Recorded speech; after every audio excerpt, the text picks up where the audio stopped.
See, I'm looking at your budget here. Your current budget's $12.5 billion. You're asking for $14.2 billion. Does that sound about right? Yeah.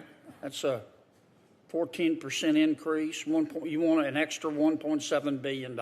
Yeah. Okay. Explain to me why the American people would be better off giving you $1.7 billion than taking that $1.7 billion and spending it on infrastructure. I did a little math, and for $1.7 billion, we can resurface a 4-lane highway from Washington to Denver. So why are the American people better off giving you more money than putting it on infrastructure? Well, thank you very much, Senator, and thank you for the question.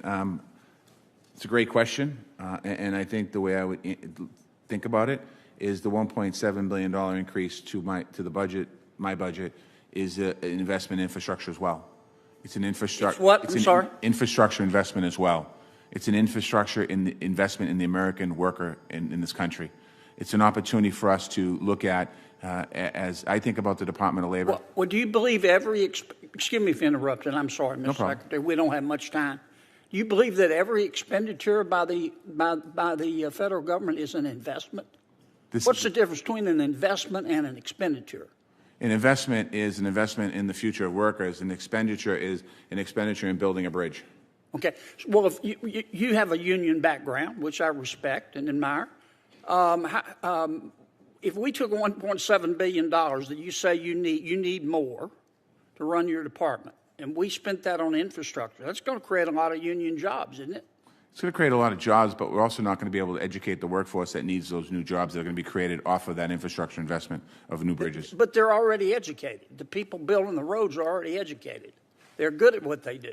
Well, Senator Reid just mentioned of an issue around literacy in this country. So again, it's an investment in helping people to be able to be retrained and trained in the jobs of the future. I come out of construction. I worked construction as well. The construction industry that I worked on in the early 90s and late 90s is different than the construction industry of today. Yes, sir. Let me stop you for a second. I don't want to get too far afield here into a history of the construction industry. I used to work construction too. Let me be sure I understand what you're saying. When my constituents call me and they say, look. Hey there, folks. Have you ever wondered where your hard-earned tax dollars are actually going?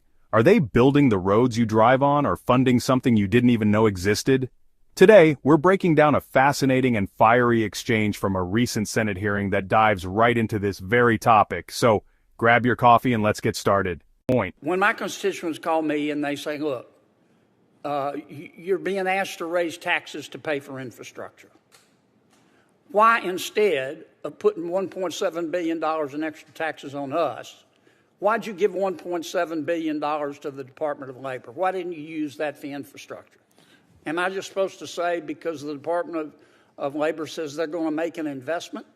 What metrics are you going to use this time next year to be able to prove to this Congress that your investment paid off better than $1.7 billion in infrastructure? Well, before I answer that, let me just quickly go back to the tax question. I think the beauty for your constituents is that the infrastructure bills that's being negotiated right now does not raise taxes on the average American who earns under $400,000. So the average American is not paying for that. That's not true.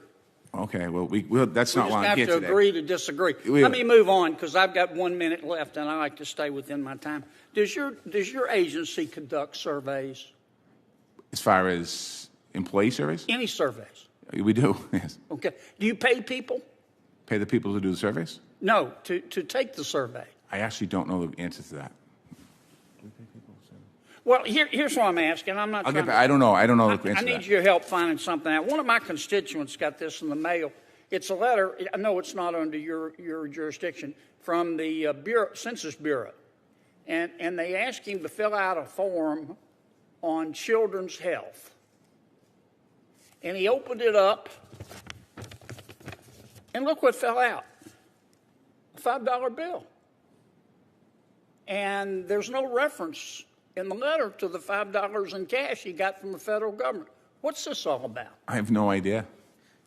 I'll Can look you into help that me for you. find out? I will help you find out. I took the. I didn't get one of those letters. Well, I filled out my census, my survey. I want $5. And I did too. understand that the Biden administration is also sending people $40 gift cards. I doubt that's from the Biden administration, but I will look I into it. looked it up. It's on the internet. It must be true.